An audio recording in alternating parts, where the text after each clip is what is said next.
یہ آیت مبارکہ نازل فرمائی انما یرید اللہ لیذہب عنکم الرجس اہل البیت ویطہرکم تطہیرا۔ اللہ تعالیٰ فرماتا ہے کہ اللہ ارادہ کرتا ہے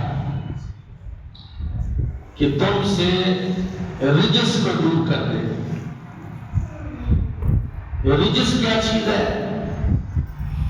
لفظی معنی تو اس کا ہے کلیدی نجاست، لیکن یہ جو نجاست غلیظہ اور خفیفہ ہے، ایسے جانور جن کا گوشت کھایا جاتا ہے ان کا بول و براز نجاست خفیفہ ہے، انسان کا بول و براز نجاست غلیظہ ہے۔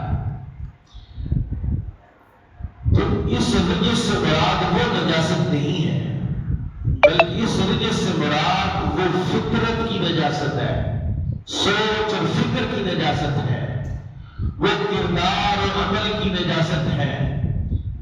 اللہ فرماتا ہے انما یرید اللہ لیذہب عنکم الرجس اہل البیت ویطہرکم تطہیرا، یعنی وہ کلیدی جب اللہ تم سے دور کر دے گا اور تمہیں ایسی پاکیزگی عطا فرما دے گا، ایسی پاکیزگی عطا فرما دے گا کہ عمل کی نجاست، عمل کردار کی گندگی اس نسبت مصطفیٰ سے حاصل ہونے والی کلیدی کو یعنی طہارت کو پراگندہ نہیں کر سکتی۔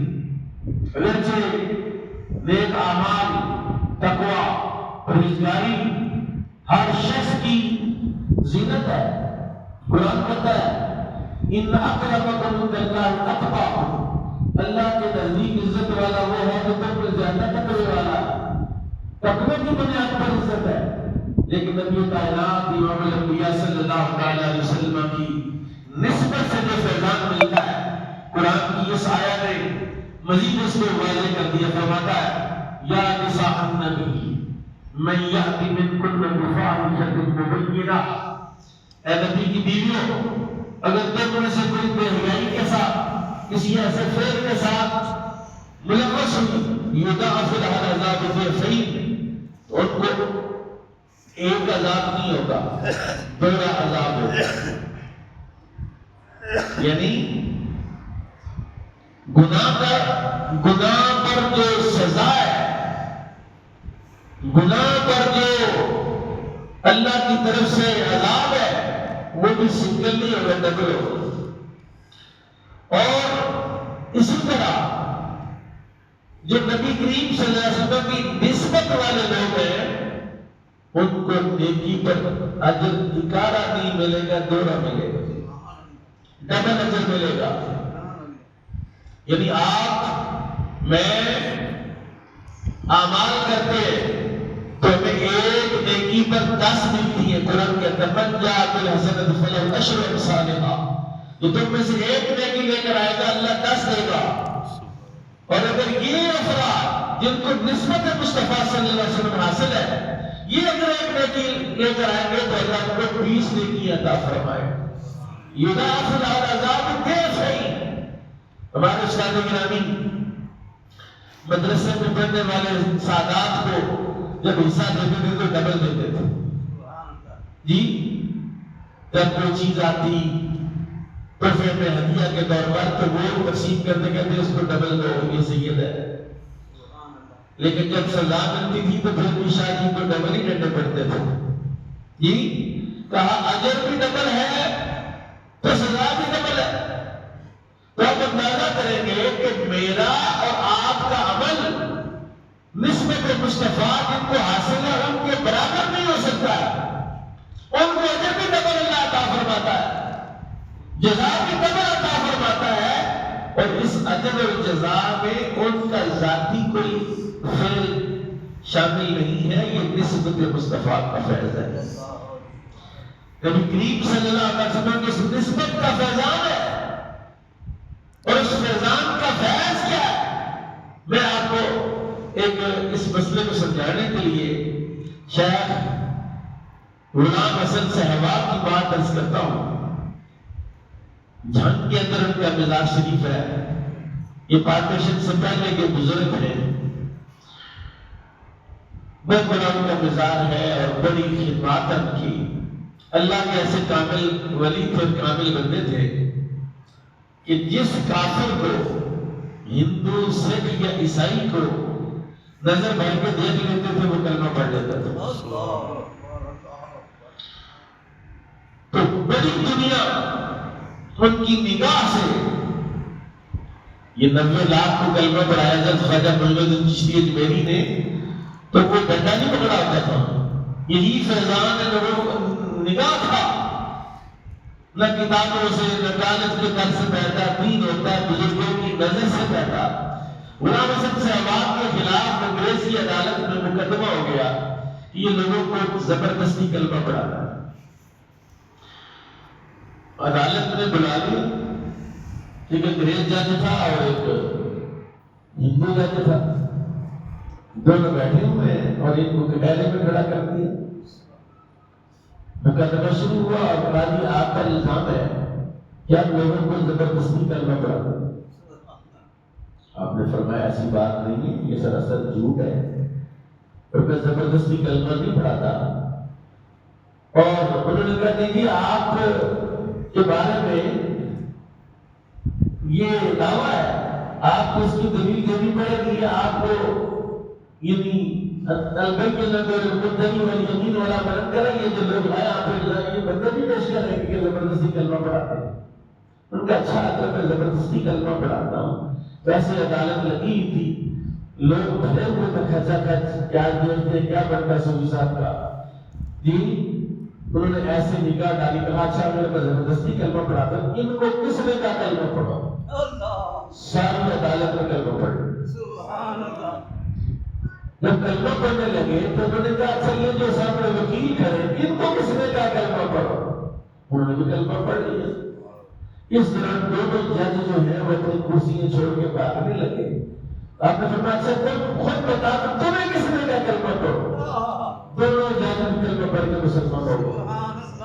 وہ حضرت غلام حسن صاحب فرماتے ہیں کہ میں مجھ پر اللہ کا بڑا فضل ہے، لیکن اگر میرے جسم کا ایک بال بھی سید ہوتا تو اللہ نے مجھ پر بڑا کرم کرنا. یعنی سید جو نسبت مصطفیٰ جس کو حاصل ہے اس پر اللہ کا اتنا فضل ہوتا ہے کہ وہ ایک رات کا قیام کرتا ہے، اللہ اس کو اتنا قرب عطا فرماتا ہے. جب وہ عبادت کرتا ہے، بندگی کرتا ہے، تقوی اختیار کرتا ہے تو فیضان نبوت سے خصوصی حصہ اس کو اللہ عطا فرماتا ہے. قرآن ان کی مدح میں آیا، قرآن کہتا ہے انما یرید اللہ لیذھب عنکم الرجس اہل البیت. بے شک اللہ تعالی ارادہ فرماتا ہے. اور اللہ جب ارادہ کرتا ہے، اللہ جب ارادہ کرتا ہے.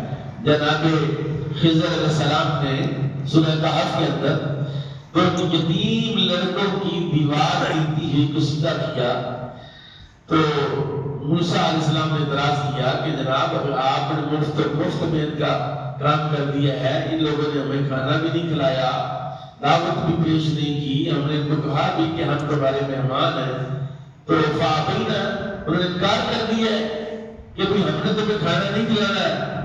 تو انہوں نے کہا کہ اگر آپ یہ دیوار سیدھا کرنے پر اجر لے لیتے، ان سے اجرت لے لیتے، مزدوری لے لیتے تو کیا جانا تھا آپ کا؟ حضرت خضر علیہ السلام نے کہا اب میرا تیرا راستہ بالکل جدا ہے، میں تیرے ساتھ نہیں چل سکتا. اور فرمایا وَأَمَّا الْجِدَارُ فَكَانَ لِغُلَامَيْنِ يَتِيمَيْنِ فِي الْمَدِينَةِ وَكَانَ تَحْتَهُ كَنزٌ لَهُمَا فَأَرَادَ رَبُّكَ بولے ذرا فَأَرَادَ رَبُّكَ تیرے رب نے ارادہ کیا. یعنی فعل ہے، امر ہے خضر علیہ السلام کا. دیوار سیدھی کی ہے جناب خضر علیہ السلام نے، گرتی ہوئی دیوار کو سیدھا کیا ہے. اور خضر علیہ السلام اپنی اس بات اور اس فعل پر جسٹیفیکیشن دیتے ہوئے جناب موسیٰ کو بتا رہے ہیں کہ تجھے خاموش رہنا چاہیے تھا، میرا تیرا وعدہ یہ ہوا تھا کہ تم نے بولنا نہیں ہے، تم نے اعتراف نہیں کرنا. لیکن سن میں نے یہ جو دیوار سیدھی کی ہے میں نے سیدھی نہیں کی. فَأَرَادَ رَبُّكَ أَن يَبْلُغَ أَشُدَّهُمَا وَيَسْتَخْرِجَ كَنزَهُمَا کہ جب یہ دونوں بچے جوان ہو جائیں گے، بالغ ہو جائیں گے، پھر یہ خود خزانہ نکالیں گے. یہ تیرے رب نے ارادہ کیا.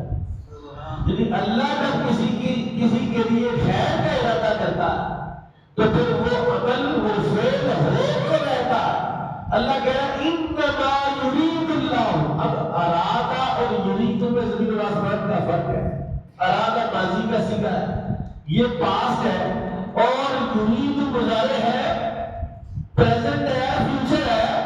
اللہ کہتا ہے کہ میں نے نسل مصطفیٰ کے لیے، آل مصطفیٰ کے لیے، اپنے حبیب کی امت کے لیے، ان کے خاص ان کی آل اور اولاد کے لیے میں نے یہ ارادہ کیا ہے اور ارادہ کرتا رہوں گا اور دوام اور استمرار رہے گا اس میں قیامت تک. جو میرے حبیب کے عقیدے اور نظریے پر رہے گا ان کے ساتھ نام کا فرق، میں اس کو پاک کرتا رہوں گا، سبحان اللہ، اس کو ستھرا کرتا رہوں گا. انما یرید اللہ لیذهب عنکم الرجس. اللہ کہتا ہے میں ان کو پاک کروں گا اور پاک کو اتنا کروں گا وَيُطَهِّرَكُمْ تَطْهِيرًا. یہ جو آیت تطہیر ہے یا یہ جو صاحب ردا ہے، جب نبی کریم صلی اللہ علیہ وسلم سیدہ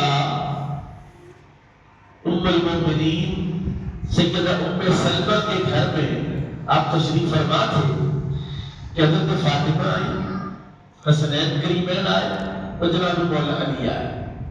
حضور نے اپنی چادر مبارک ایسے اڑائی، فاطمہ کو کہا تو بھی اندر آ جا، حضرت علی سے کہا تو بھی اندر آ جا، امام حسن سے کہا تو بھی اندر آ جا، امام حسین سے کہا تو بھی اندر آ جا. جب یہ چاروں اندر آ گئے تو حضور صلی اللہ علیہ وسلم فرمایا اللہم ہؤلاء اہل البیت، اللہم ہؤلاء اہل البیت. اے اللہ یہ میرے اہل بیت ہیں، سبحان اللہ. اے اللہ میرے یہ اہل بیت ہیں، بولو تو صحیح ہے، اے اللہ میرے یہ اہل بیت ہیں، یہ میرے اہل بیت ہیں. حضرت ام سلمہ نے جو ام المؤمنین ہے، رسول اللہ کی اہلیہ ہے، حضور کی حضور کی اہلیہ ہے. انہوں نے سوچا کہ نبی کریم صلی اللہ علیہ وسلم ان پر چادر ڈال کے ان کو خاص شرف بخش رہے ہیں تو کیوں نہ میں بھی اس چادر کے نیچے ہو جاؤں. انہوں نے ایک طرف سے چادر اٹھا کے اپنا سر اندر کرنا چاہا. آپ نے فرمایا ام سلمہ تجھے اندر آنے کی ضرورت نہیں، تو پہلے بھی خیر پر ہے، سبحان اللہ. تو پہلے کس پر ہے؟ خیر پر. ایک جملہ میں آپ کو اس طرح لگا ہوں سمجھانے کے لیے کہ بعض لوگ تقریر کرتے وعظ کرتے یہی اہل بیت ہے، یہ جملہ غلط ہے. یہی اہل اللہ ہؤلاء اہل البیت، یا اللہ یہ میرے اہل بیت ہے، ان کو پاک کر دے. اے اللہ میرے یہ اہل بیت ان کو پاک کر دے. تو کہتا نہیں یہی اہل بیت ہے، میں کہتا نہیں یہ بھی اہل بیت ہے، سبحان اللہ، یہ بھی اہل بیت ہے. بولے تو صحیح، یہ بھی اہل بیت. ابھی اس آیت سے پچھلی آیت ہے، اس سے بالکل ساتھ والی آیت ہے، یہ جو انما یرید اللہ لیذهب عنکم الرجس اہل البیت، یہ آیت نمبر 33 ہے. اور آیت نمبر 32 کیا ہے؟ سورہ احزاب کی 33 نمبر آیت ہے جو میں نے پڑھی ہے. اور 32 نمبر آیت کیا ہے؟ 32 نمبر آیت ہے یا نساء النبی لستن کاحد من النساء. اے نبی کی بیوی کائنات میں کوئی عورت تمہاری مثل نہیں، سبحان اللہ. یعنی اس سے پچھلی آیت میں اللہ نبی پاک کی بیویوں کو وہ اعزاز، وہ اعلان برات فرما چکا ہے. اور کیسا بڑا اعلان ہے. میں تو یہاں یہ بات کہتا ہوں کہ یہ تو ایک آیت ہے، یا سورہ آل عمران میں 2 آیتیں ہیں، یا 4 5 6 آیتیں اور اس میں شامل کر دیں جی. لیکن جس کے لیے اللہ نے 17 آیتیں نازل فرمائی، اگر آیتوں کی بات کریں تو جس کے لیے ایک بیوی کے لیے کتنی آیتیں آئیں؟ 17 آیات. 17 آیات آئی سیدہ عائشہ صدیقہ رضی اللہ عنہا کے لیے. یہ پاک ہے، پاک ہے، پاک ہے، پاک ہے، پاک. 17 مرتبہ آپ کہیں لیکن اللہ فرما رہا ہے انما یرید اللہ لیذهب عنکم الرجس اہل البیت. اللہ ارادہ وَلْتَهِرَكُمْ تَطْهِيرًا، اور کتنا پاک کیا ہے آپ نے رسول کی سماعت کے لیے۔ امام علی مقام امام حسین علیہ السلام، آپ کا سر انور نیزے پر لگایا گیا، اس سے قرآن کی تلاوت کی آواز آتی، سبحان اللہ، اور کربلا سے لے کر شام تک وہ سر مبارک جو ہے وہ قرآن پڑھتا گیا ہے۔ تو پاکیزگی کی علامت کیا ہے؟ یعنی جو اوراق قرآن کے ساتھ شامل ہو جاتے ہیں، جو غلاف قرآن کے ساتھ لگ جاتا ہے، جو کپڑا قرآن کے ساتھ لگ جاتا ہے، اس کا مقام بھی قرآن والا بن جاتا ہے۔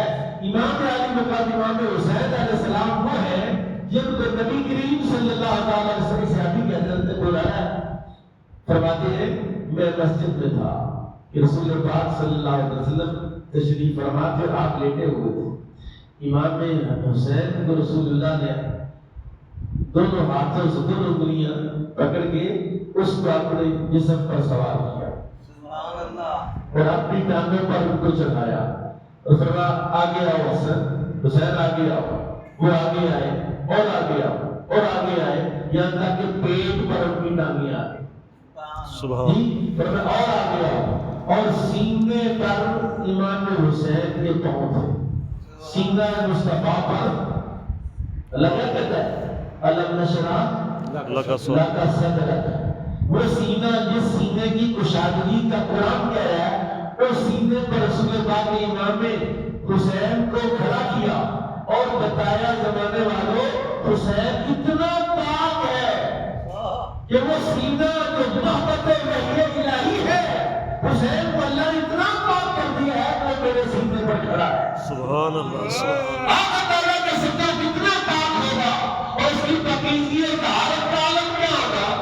اور میں کہتا ہوں ہمارا عقیدہ تو ویسے اس سے زیادہ ہے، لیکن ایک جماعت کا عقیدہ ہے کہ جہاں حضرت امام حسین کا سر مبارک دفن ہے، آپ کا جسم دھڑ جو ہے کسی اور جگہ دفن ہے، سر کسی اور جگہ دفن۔ ویسے ہماری کتابوں میں جو لکھا ہے کہ سر حسین جو ہے وہ جنت البقیع میں ہے، وہ کہتے ہیں کہ جہاں سر حسین دفن ہے اس کے 10 میل کے فاصلے، راؤنڈ اباؤٹ 10 میل، جہاں جہاں سر ہے درمیان میں اس کے دائیں بائیں آگے پیچھے آپ مسلمان، شرط یہ ہے کہ کافر نہ ہو، بعد حقیقت مسلمان و مومن ہو، اس کو دفن کر کے کتنا بڑا پاپی اور گنہگار کیوں نہ ہو، سر حسین کے صدقے اللہ اس کی بخشش فرما دیتا ہے۔ سبحان اللہ، سبحان اللہ، یہ مقام ہے امام حسین علیہ السلام کا۔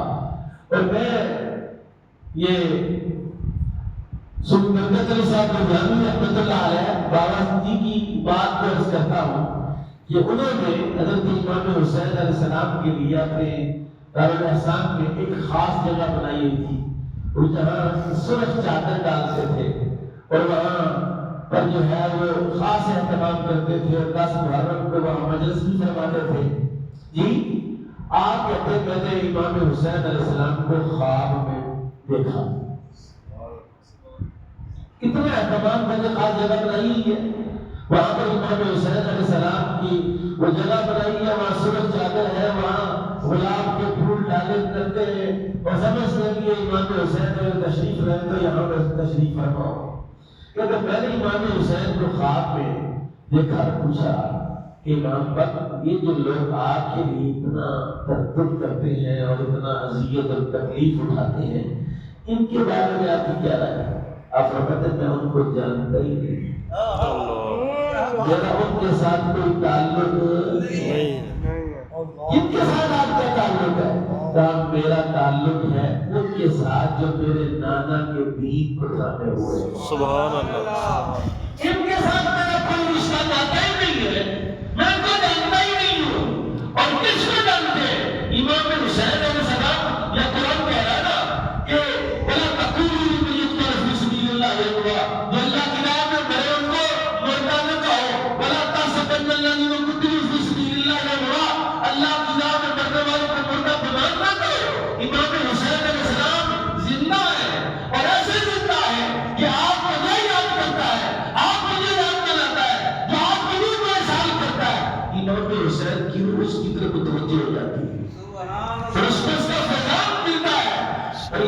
حسین علیہ السلام کو اللہ نے شرف بخشا، یہ عزت عطا فرمائی۔ حضور نے تو کہا نا حسن حسین جنتی جوانوں کا سردار ہے، اور حضور نے دونوں کے بارے میں اللہم انی احبہما فاحبہما، یا اللہ میں دونوں سے محبت کرتا ہوں، تو بھی ان سے محبت فرما۔ سبحان اللہ، سبحان احبا من یحبہما، اور تو ان سے بھی محبت فرما، ان سے بھی محبت فرما جو ان سے محبت کرے۔ یعنی امام حسین کی محبت، میں کہتا چلا جو لوگ بھی کچھ بھی کرتا ہے، کچھ بھی ہو سکتا ہے، لیکن محبت حسین کا فیض تو ملنا چاہیے۔ محبت حسین کا جو نور ہے وہ تو ہر کسی کو ملنا چاہیے جو محبت کا دعوے دار ہے۔ لیکن یاد رکھیے کلمہ طیبہ ہے لا الہ الا اللہ، لا الہ الا اللہ۔ اگر ایک بندہ کہتا ہے لا الہ الا اللہ، عام طور پر قسمیں بھی لوگ کہتے ہیں لا الہ الا اللہ، لا الہ الا اللہ قسم کرتے ہیں۔ لا الہ الا اللہ 1000 کروڑ بار بھی پڑھے کوئی فائدہ نہیں، جب تک لا الہ الا اللہ کے ساتھ محمد رسول اللہ نہ پڑھے، جب تک لا الہ الا اللہ کا سارا فیض محمد رسول اللہ میں۔ سبحان یہ جو کلمہ شریف ہے اس کا جو ہمارے صوفیاء کا ذکر ہے نا، اس سلسلہ علی رسول بردیہ کا پہلا سبق ہے لا الہ الا اللہ، کہتے ہیں 100 بار کہتے ہیں، اور 100ویں بار آپ نے پڑھنا ہے محمد رسول اللہ، یعنی 100 بار لا الہ الا اللہ لا الہ الا اللہ لا الہ الا اللہ آپ کہیں، پھر 100ویں بار 99 بار جب آپ ایسا کہہ لیں، پھر جب ایک مرتبہ کہنا محمد رسول اللہ، تو یہ جو 99 مرتبہ آپ نے لا الہ الا اللہ کہا ہے، کہا سب میں وہ کلمہ شریف کا فیض آ جائے گا۔ سبحان اللہ، وہ نور جو ہے وہ اللہ تمہیں سارا کا سارا نور بنا دے گا۔ افضل ذکر لا الہ الا اللہ، آپ کبھی پڑھے حدیث میں آپ نے آتا ہے، مسجدوں میں بھی لکھا ہوا ہے افضل ذکر لا الہ الا اللہ، محمد رسول اللہ نہیں لکھا، لیکن سارے جانتے ہیں کہ لا الہ الا اللہ تبھی افضل ہے جب محمد رسول اللہ ساتھ ملایا جائے گا۔ امام حسین کی محبت اسی کو فائدہ دے گی، اسی کو نفع دے گی جب نبی کائنات امام الانبیاء کے ہو گئی جانے والے۔ میں انتم اندر باندھی کی ایک بات آپ کو سناتا ہوں تاکہ مسئلہ کلیئر ہو جائے۔ ہمارے امام نقشبندیوں کے سردار اور مجدد انفصال